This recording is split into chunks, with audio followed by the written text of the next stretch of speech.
It's become sort of in to hate on the traditional lifestyle these days, and a leftist journalist took it upon herself to write a scathing hit piece about the traditional family. How'd she do so? She visited one of the most viral, inspirational trad families of our time, Ballerina Farm, and decided to sort of slyly write a hit piece about this family. She twisted their traditional lifestyle into one of oppression and victimhood, specifically painting the mother, Hannah Neeleman, as an oppressed victim who is held under the thumb of their traditional patriarch, the father, Daniel Neeleman. Hannah, the strong mother of 8, was turned into a woman who was victimized by her husband and forced to leave a career in ballet to take care of children on a farm. But it turns out, shocker, that leftist journalist was lying, and lying so much so that she's had to write a new article backtracking on her story. Ballerina Farm actually recently responded to the controversies. Let's talk about it. Yeah, you better.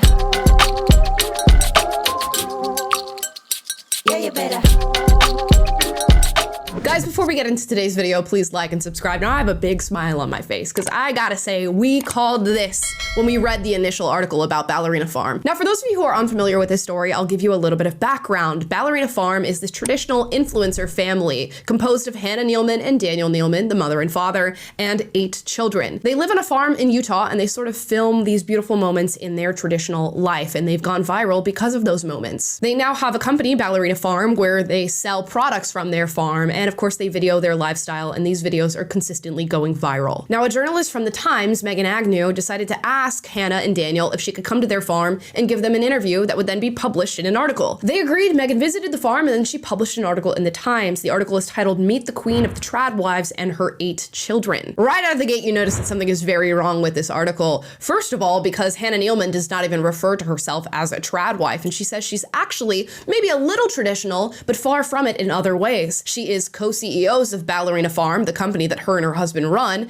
While they take care of 8 children in a traditional sense, they are also full-time workers for this business. So that was strike one for this article. And you go on to read it, and Megan Agnew very slyly tells these sort of lies about the family and what she experienced on the farm, and we'll go through some of those lies now just so you know what's going on. You can tell right out of the gate that Megan Agnew doesn't like kids. She's writing about Hannah and Daniel's kids as if they are so annoying, constantly interrupting the parents, hanging on Hannah's hair. She writes of Hannah carrying her baby for 4 hours and says the baby never left her chest, as if that is somehow some great feat for a mother of 8 children. Megan is also clearly obsessed in this article with getting Hannah alone, I guess to sort of see if Hannah's gonna tell her any secrets about her life or secretly express that she is a victim being held down by her husband and children. She doesn't get the chance though. She also writes several narratives that are clearly spun to paint a certain picture of Hannah. My favorite is when she talks about Hannah and Daniel's age when they met one another, saying that Daniel was 23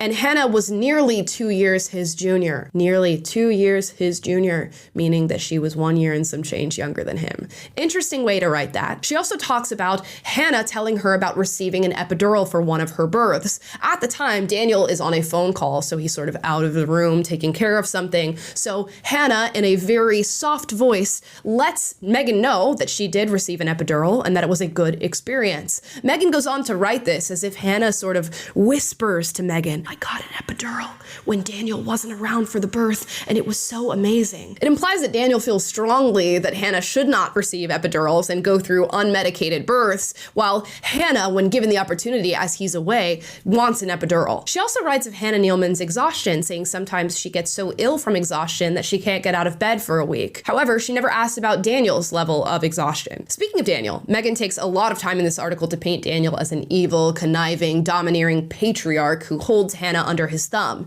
She writes that Daniel is constantly correcting her, that he won't give her time alone, that he takes Megan on a tour of the farm rather than letting her talk to Hannah, even though Megan expressly asked to come tour the farm. All in all, there are very clever, shall we call them lies or reframings strewn throughout this article, and you can tell in reading it that Megan's sole purpose is to bring down Ballerina Farm, to repaint the picture of this family that people have seen on social media, and to prove to all the young liberal women out there that Hannah Neeleman is actually not leading a fulfilling life. She is in fact being held under the thumb of her husband. And perhaps by extension, she's trying to let women know that this entire traditional lifestyle that many aspire to is actually not one to be aspiring to. It is in fact a lifestyle of oppression, victimhood, and patriarchy. At least that's what I recognized when I read this article for the first first time, and that's why we did an entire video on it, which you guys can go check out if you'd like to know more. And I must point out the most deceitful part of this article, and it's what is written about Hannah Neeleman and the lifestyle that she left behind in order to have this traditional family.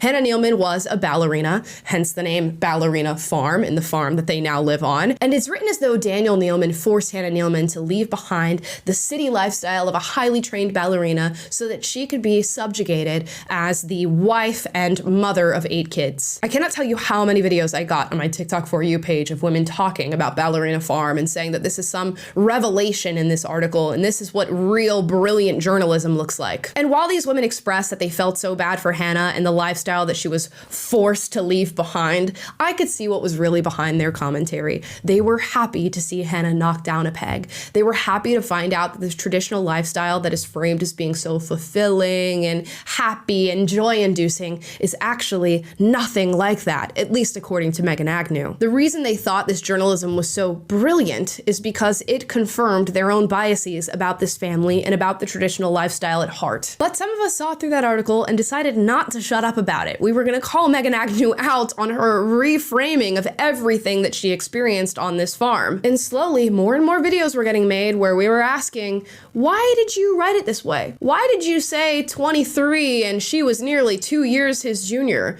Why did you not ask Daniel more questions? Did you actually ask to talk to Hannah Neeleman alone in your initial invitation to write this article? Or did you ask for a tour of Ballerina Farm? Is it possible that Hannah Neeleman sort of spoke softly about her epidural because Daniel was on the phone? So many questions that I guess Megan Agnew could no longer ignore that she was getting exposed, and she had to write a second article where she walks back a lot of the things she said in her initial framing of the family. With that being said, let's read this new article and see what Megan has to say. I said at the outset, I could tell that Megan Agnew already sort of had this article written before she visited the farm, but she just wanted to be able to plug in the details and needed to visit the family in order to do so. And it seems as though that characterization was correct, because here's what she writes. I assumed that behind the enormous brand was a steely businesswoman with her heels dug in about her choices, defensive arguments at the ready. Isn't the job of a journalist really to leave your assumptions at the door when you go visit somebody and keep an open mind as to maybe being wrong about those assumptions? In the initial article, Megan insinuated that she asked to speak to Hannah alone and that she wasn't intending on seeing the whole family, and in particular, Daniel. But we get a new story in this one. Daniel had more opinions, leading the way when I asked about their stances on abortion, marriage, feminism, and the label trad wives. When you asked about their stances, interesting. If it wasn't clear already that she didn't ask to speak to Hannah alone in her initial communication with this family, it becomes abundantly clear with this next quote. But the most surprising part of the day, perhaps naively on my part, was trying to talk to her alone. Perhaps naively. Yep, it was naive to think you could come into a family, a mother and father with 8 children, and get the mother alone, whilst simultaneously trying to watch her day as she takes care of an entire farm and 8 kids. Now on the topic of that pesky epidural, remember how it was framed in the initial article, that Hannah sort of softly told her that I got an epidural when Daniel was not around, whilst Daniel was on a phone call. It sort of painted this picture that Hannah was trying to hide this information from Daniel and wanted to tell this feminist journalist so that the feminist could leave with the true story of what really happened and unmedicated births and yada yada yada. In this new article, she writes, there were so many things I wanted to ask which were inappropriate to do so in front of her husband or young children, about contraception, married life, the trials of motherhood, or just simply who she was and what she thought when she was away from it all. Did Hannah want to hide this information from her husband, or did you wait till her husband was on a phone call to ask her these questions? Interesting. And of course we could tell in the writing of the initial article that maybe Megan Agnew was unmarried. Maybe Megan Agnew didn't have children because she seemed sort of shocked by the lifestyle of a married person with children, and she clearly didn't have a good grasp on what that lifestyle looked like. Well, now we have that confirmed. She writes, in recent days there's been criticism that I, a childless, unmarried woman, didn't understand that this is the reality of having 8 children, all homeschooled with no childcare.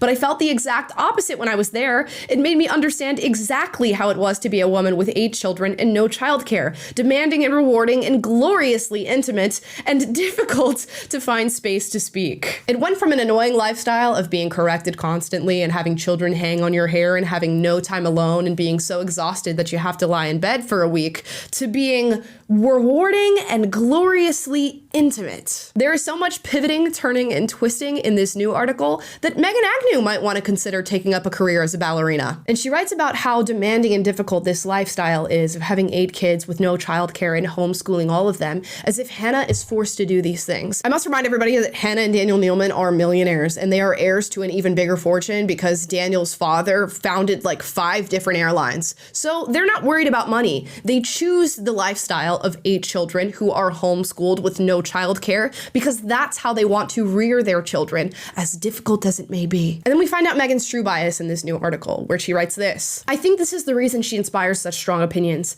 The trad life makes women feel threatened by one another's choices. It is as if one lifestyle is going to inhibit the other, that our freedom, however we interpret freedom, is being undermined by the existence of someone else's. Megan, if you want to be a childless, unmarried woman who is subservient to her career, which you are, and which was emphasized in this article, you can do that. Hannah's lifestyle does not threaten your lifestyle. In fact, that is the very basis of feminist thought. Choice. And lastly, after all this writing that depicts Hannah Neeleman as a victim who is oppressed, we get a reference to Hannah's true thoughts on her life choices. But of course, we get that at the very end of the second article that probably nobody is going to read. Megan writes a quote from Hannah Neeleman. Anything great requires sacrifice. You know that, she said gently. You know what it took to get where you're at. And Megan closes out the second article by saying, and that, I think, is the very simple and very complicated truth of it. And I wonder what happened in between the publishing of this first article and this second article that suddenly made Megan Agnew wake up. Was it all the people calling her out on social media? Was it the Neelemans maybe reaching out to her about the lies that she told in the initial article? Who knows? But at least we got the second. I guess she could have sat on the lies and the reframing that she did in the initial one and never told the truth. But I feel like in this case, she might have been forced to. But that's enough on Megan Agnew. I think we've exposed her bias, and it's bias that she took with her the moment she stepped foot on Ballerina Farm. What I want to point out is that this bias was strewn throughout the initial article, and so many people decided to overlook it. And I don't know if it's because they knowingly did that, or we are living in a world where people are illiterate when it comes to media. So Ballerina Farm actually recently responded to the controversy, so here's that. A couple of weeks ago, we had a reporter come into our home to learn more about our family and business. We thought the interview went really well, very similar to the dozens of interviews we had done in recent memory. We were taken back, however, when we saw the printed article, which shocked us and shocked the world by being an attack on our family and my marriage, portraying me as oppressed, with my husband being the culprit. This couldn't be further from the truth. Nothing we said in the interview implied this conclusion, which leads me to believe the angle taken was predetermined. For Daniel and I, our priority in life is God and family. Everything else comes second. The greatest day of my life was when Daniel and I were married 13 years ago. Together we have built a business from scratch. We've brought 8 children into this world and have prioritized our marriage all along the way. We are co-parents, co-CEOs, co-diaper changers, kitchen cleaners, and decision makers. We are one, and I love him more today than I did 13 years ago. This family was put through yet another scandal that took place all over the internet of people calling Hannah a victim, people calling Daniel evil, people talking about their 8 children and the abuse that their mother is enduring on this farm, and it wasn't even true. Can you imagine the pain, the discomfort, the shock after you very generously allowed a journalist into your home to meet your children, to talk about your family, your lifestyle, and to have this happen on the other end? And people so confidently, with such audacity, ran with this story, painting Hannah in this way, talking about a family that they know nothing about. We should probably think about that. We need to get better at recognizing bias, waiting for the truth, and not bending reality with our own personal prejudices and blinders, which is exactly what Megan Agnew did with her initial article and what everybody else did as they made video after video talking about Ballerina Farm and the Neeleman family. And what's super interesting about this story is that all the people talking about trad wives and traditional lifestyles and the trad family and homesteading have been running their mouths about this family. meanwhile, the Neelemans have stayed completely silent. I wonder why that is. Maybe it's because they are so personally fulfilled with their own lives that they don't feel the need to talk about what other people have going on in their lifestyle. They don't even feel the need to have to defend themselves against these horrible, scathing articles that are being written about them. And that is why we're talking about this in the first place, because traditional people are happy out there living their lives, and people who hate their lifestyle feel the need to butt in and create controversy. And it's controversy that does not exist so long as these left-leaning people are not creating it. So yeah, if you've been running with the narrative that Hannah Neeleman is an oppressed victim and so are all the other trad wives, if that's what we want to call them, you might want to rethink that, because Megan Agnew, the prolific author of this brilliant journalism, has been forced to rethink it and to rewrite it. So those are just my thoughts on this story. Drop your thoughts in the comments down below. As always, I encourage healthy debate, so if you disagree with anything said in this video, duke it out, but do so respectfully. And if you like this video, like, subscribe, click the notification bell to be notified every single time I post a video for you guys, which is every day. And I will see you next time. This has been an interesting one, guys. Bye. Yeah, you better. Yeah, you better.